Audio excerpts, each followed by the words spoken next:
그러면 이제 또 다음으로 넘어가 볼 텐데요. 자, 이김 이사님과 함께 만나볼 그 두 번째 부동산 화면을 통해 만나보겠습니다.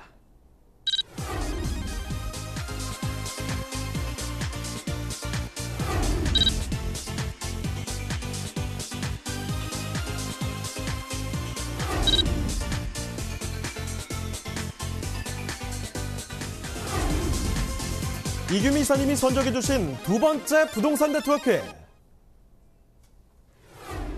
용산구 한강로 2가에 위치한 상가입니다.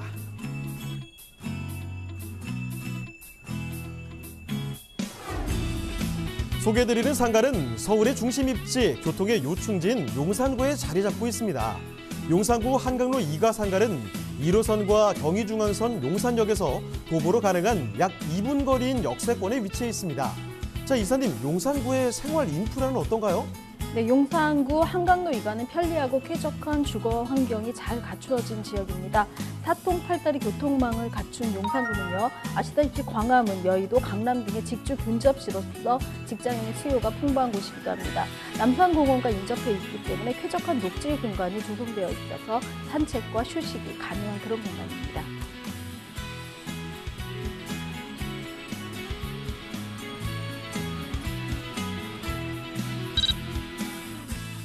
많은 사람들이 찾는 남산공원뿐만 아니라 용산민족공원 조성도 예정돼 있어 주변 개발 호재가 기대되는 지역입니다.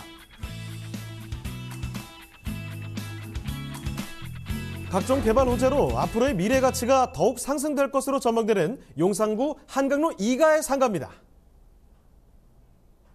네, 어디에도 치우침이 없죠. 지금 서울에서도 딱 한가운데 중심을 딱 가지고 있는 용산입니다. 자, 용산구 이 한강로 2가에 위치한 상가인데요. 어떤 곳인지 그러면 개요부터 소개를 해주시죠.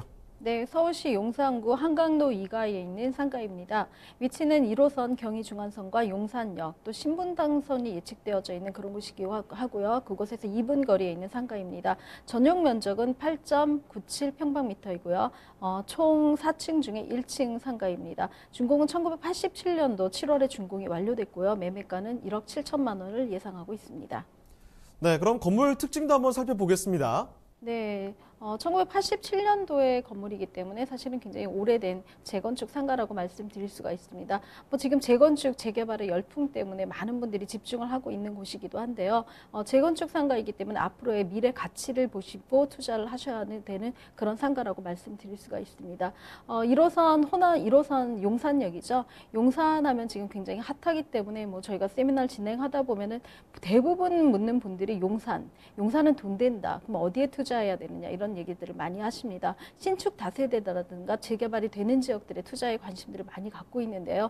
사실은 좀 시간차를 본다면 재건축 상가에 조금 더 눈여겨보시면 좋지 않을까 싶습니다. 1호선 호남선과 경춘선, 경의중앙선이죠. 용산역에서 도보 2분 거리에 있는 그런 상가입니다. 서울의 중심지, 교통의 사통팔다리라고 말씀드릴 수 있는 그런 곳인데요. 앞으로는 여의도 국제금융지구와 또 용산과 직접 이루는 다리도 놓아질 예정에 있고요. 또 지하 한강 밑으로는 동작대교와 있는 그런 트램선도 만들어질 예정이 있기 때문에 강북과 강남을 연결하는 가장 큰 요충지, 또 더불어서 신분당선이 개통이 된다면 지하철 강북에서는 최초로 어떻게 보면 신분당선을 같이 넘어갈 수 있는 그런 곳이기도 합니다. 주변에 남산이라든가 용산민족공원 굉장히 핫하죠. 용산민족공원이 인근에 있기 때문에 굉장히 쾌적한 녹지 공간들을 가지고 있는 그런 곳이기도 합니다. 대규모 개발지도 같이 인접해져 있기 때문에 호재의 보고라고 말씀드릴 수가 있는 그런 곳에 입지하고 있습니다. 자, 이렇게 어떤 곳인지 간단하게 돌아봤습니다. 입지도 한번 점검을 해봤죠. 용산에 있다는 사실만 해도 사실은 입지적인 설명이 다 완료된 것이 아닌가라는 생각이 들 정도입니다. 사실 준공되는 지 좀 어느 정도 됐는데 아까 말씀을 해주셨던 것처럼 이 재건축 기대감 이런 얘기 들으니까 귀가 좀 확 열리는 것 같습니다. 4층 중에 1층에 위치한 곳이고, 자, 입지까지 한번 알아봤습니다. 이 개발 호재들도 어떤 것들이 기다리고 있는지 체크를 또 해보도록 할 텐데요. 자, 개발 호재도 전해주실까요? 네, 용산의 개발 호재는 뭐 송파구만큼 많다라고 말씀드릴 수가 있는데요. 이곳 같은 경우 사실은 대규모의 개발 호재들이 많이 있습니다. 서울 북부 역세권 개발은 이미 발표를 했고요. 경부선 지하화 과정도 이미 발표가 되어서 시행 단계에 있습니다. 국제 업무 지역구에 대한 개발이라든가 조감도는 이미 나와져 있고 언제 스타트를 하느냐, 부지는 이미 조성되어져 있기 때문에 부지 확보라든가 보상이라든가 이런 여지가 없이 바로 시행을 할 수 있는 그런 단계라고 말씀드릴 수가 있습니다. 유엔사라든가 수성구죠. 캠프킴까지의 모든 이전들이 끝났기 때문에 그곳에 있는 세 군데의 어떤 공지들을 합하면 거의 5만 평의 부지에 이르고 있다라고 합니다. 그 5만 평의 부지가 이제 서울시와 국방부가 같이 소유를 하고 있으면서 어떻게 개발할지의 조감도를 지금 펼쳐나갈 예정에 있습니다. 용산 공원 같은 경우는 이제 센트럴파크처럼 많이 만들겠다라고 해갖고 뉴욕의 센트럴파크처럼 공원과 업무 시설이 같이 공존하는 그런 곳으로 만들겠다라고 어떤 그런 개발 계획들에 대한 소리들이 들리고 있고요. 서울역 북부 역세권 개발에 좀 주목을 하셔야 되는데요. 서울역 북부 역세권 개발 같은 경우는 제2의 삼성 코엑스처럼 오피스와 컨벤션, 호텔, 판매와 문화, 또 오피스텔과 레지던스가 공존하는 업무와 관광과 여가와 삶이 공존하는 그런 공간으로 만들겠다라고 이미 이제 발표를 했습니다. 이런 서울 역세권 같은 경우는 사실은 지하화로 만들어지기 때문에 남영역의 어떤 철로라든가 좀 흉물스럽게 좀 지상으로 펼쳐져 있는 그런 철로들이 또 지하가 왔다 KTX라든가 GTX, IT 같은 호선들이 지나가는 것들을 이제 더 이상 볼 수 없을 만큼 전부 다 지하화로 만들겠다. 그 중에 하나도 용산역 지하화 개발도 같이 포함되어져 있습니다. 캠프킴과 유엔사, 수송부가 이제는 이전을 했습니다. 캠프킴 같은 경우는 지금 2018년도 이후에 착공을 해서 50층 건물 6개동 정도를 지을 예정에 있다라고 합니다. 유엔사도 지금 굉장히 많은 높이, 70m 정도의 높이를 짓기 때문에 한전부지 GBC가 105층 규모를 지어서 한 100m 이상을 짓겠다고 하는 것에 준하면 한 80층 이상의 건물들이 들어올 예정에 있다라고 합니다. 이 세 가지의 부지가 거의 5만 평에 이르기 때문에 이곳에 들어오는 업무 단지, 아무리 퍼시픽의 본사 하나만으로도 주변의 시가를 굉장히 끌어올렸는데 이런 곳들에 이제 이 규모의 어떤 업무 단지들이 오피스 빌딩들이 들어온다고 하면은 이것 또한 이제 모든 곳 사람들이 본사를 두고 싶어하는 또 지사를 두고 싶어하는 그런 어떤 로망의 도시가 되지 않을까 싶습니다.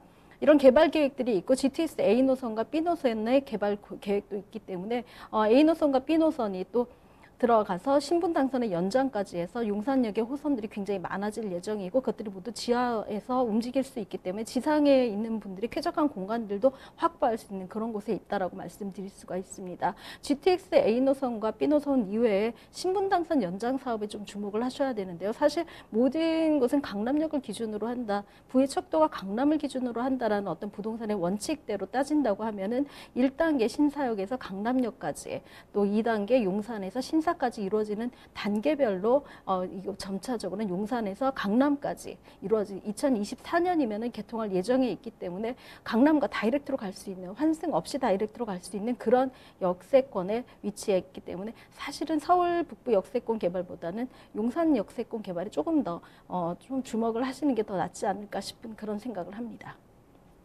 자, 그러면요. 용산구 상가 투자하시기 전에 이건 꼭 좀 아셔야 되겠다라는 그런 핵심 투자 포인트만 따로 한번 정리해 보겠습니다. 자, 이사님, 핵심 투자 포인트는 어떻게 볼까요? 네, 지금은 주택에 대한 규제 업무가 굉장히 많이 있기 때문에 모든 부동산 정책의 규제가 주택에 모두 포커스가 맞춰져 있다라고 말씀드릴 수가 있습니다. 대출이 전무하기 때문에 사실은 상가라는 이득을 역으로 가져갈 수 있다고 보실 수가 있는데요. 지금 이 상가 같은 경우는 주변에 낮은 상가가 사모펀드와 디벨로퍼가 둘이 이제 법적인 공방을 이룰 만큼 굉장히 핫한 지역이기도 합니다. 서부 TNT죠. 디벨로퍼가 50.9%의 낮은 상가 지분을 샀는데요. 이것에 대해서 사모펀드가 300억 원 정도의 위약금을 내가 내줄 테니 나에게 달라라는 소송이 진행 중입니다. 결론은 뭐냐면 일반인들이 접근할 수 없는 규모긴 하지만 사모펀드와 디벨로퍼가 싸우고 있는 그런 공간이라면 이미 개발 가치가 충분하지 않나라고 역으로 짐작하시면 되고요. 그러면 내가 투자할 수 있는 곳은 어디인지 또 내가 투자할 수 있는 금액을 가늠하고 대출을 생각하신다면은 지금 이 상가 같은 경우 좀 투자할 값어치가 있다라고 말씀드릴 수가 있습니다. 특히나 지금 대출이 가능하기도 하지만요. 그 대출금을 임대차가 맞춰져 있습니다. 적은 금액이긴 하지만 이자를 내고도 나한테 이제 월세가 들어올 수 있는 그런 규모이기 때문에 좀 더 기다림이 길죠. 재건축이나 재개발 같은 경우는 기다리다 지쳐서 파시는 분들이 많은데요. 투자금을 일시적으로 묻어놓는다 하더라도 나한테 월세 수익이 들어오는 그런 상가라고 한다면 뭐 월세 수익이 좀 높지는 않지만 수익을 내면서 내가 기다릴 수 있는 시간이 지루하지 않는 그런 곳이기도 합니다. 또 재개발이나 재건축 중에서도 용산 역세권 개발과 같이 가는 그런 곳이기 때문에 조금 더 개발이 좀 빠르지 않을까 싶은 그런 생각에서 추천을 드립니다. 자, 우리 그럼 이제 금액이 굉장히 궁금하실 텐데 가격 알아보겠습니다. 가격 분석도 도와주실까요? 네, 예상 매매가는 1억 7천 정도를 예측하고 있습니다. 임대가가 300에 월 30만 원의 임차가 이미 맞춰져 있고요. 대출을 한 5천만 원을 예상한다면 실투자 금액은 1억 1,700만 원 정도를 가지시면 상가의 주인이 되실 수 있습니다.